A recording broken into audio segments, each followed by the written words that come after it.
7월 27일 오늘 만나 성경 말씀은 이사야 9장 9절에서 13절 말씀입니다.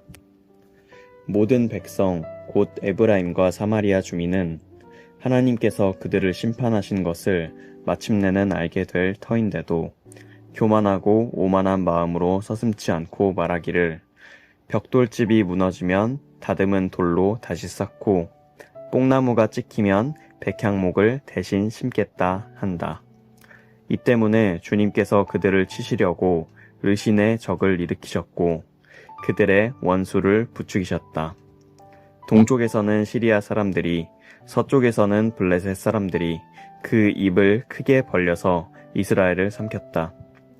그래도 주님께서는 진노를 풀지 않으시고 심판을 계속하시려고 여전히 손을 들고 계신다.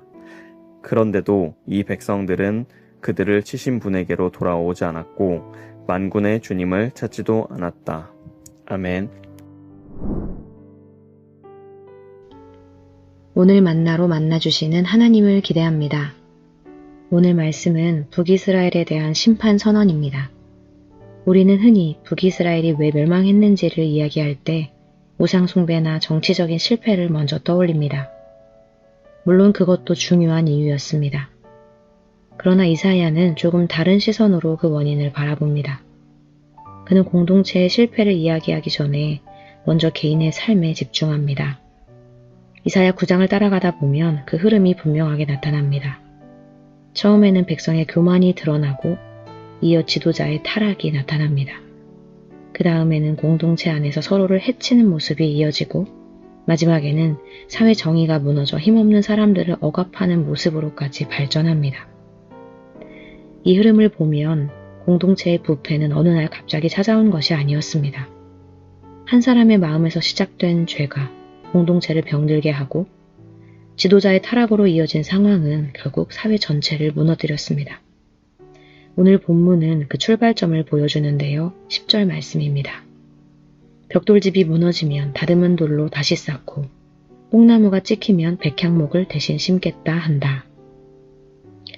이 부분만 보면 무너져도 다시 일어나겠다, 다시 시작하겠다 라는 말은 긍정적인 고백처럼 들립니다. 누군가가 실패해도 다시 도전하고 넘어져도 다시 일어서는 것은 분명 귀한 자세입니다. 그런데 하나님께서는 왜 이 말을 교만이라고 하실까요? 문제는 다시 시작하려는 의지가 아니었습니다. 왜 무너졌는지를 묻지 않는 마음이 문제였습니다. 이스라엘 사람들은 자신들이 당한 어려움을 하나님의 경고로 받아들이지 않았습니다. 고난은 경험했지만 회개하지 않았고 삶은 바꾸지 않은 채 환경만 바뀌기를 원했습니다. 13절은 이렇게 이어집니다. 이 백성이 자기를 치시는 이에게로 돌아오지 아니하며 만군의 여호와를 찾지 아니하도다. 우리도 비슷한 모습을 보일 때가 있습니다. 관계가 어려우면 상대방이 변하기를 바라고 직장이 힘들면 환경이 바뀌기를 원합니다. 물론 환경이 달라지는 것도 필요합니다.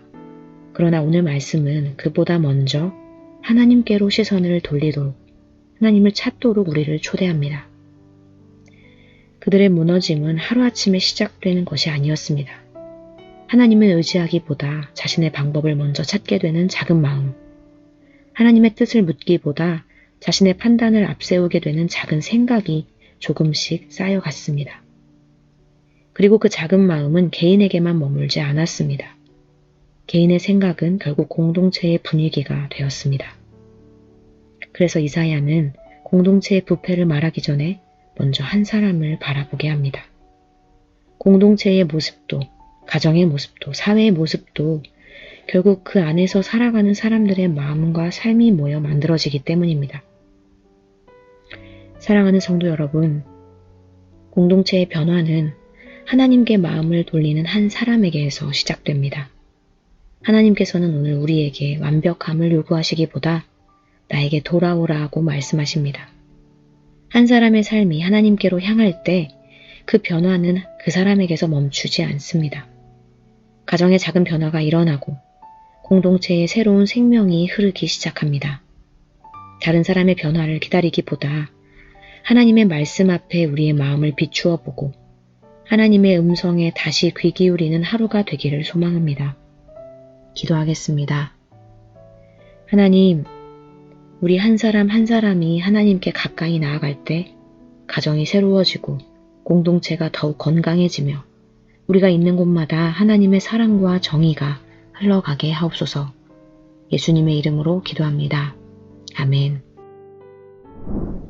이제 2가지 기도 제목으로 함께 기도하겠습니다. 첫째로 말씀을 기억하며 기도하기 원합니다. 우리의 생각이 하나님의 뜻보다 앞서 있지는 않은지, 우리의 계획이 하나님의 인도하심보다 앞서 있지는 않은지 말씀 앞에 비춰보고 돌아보게 하옵소서. 둘째로 해외 선교를 위해 기도하기 원합니다.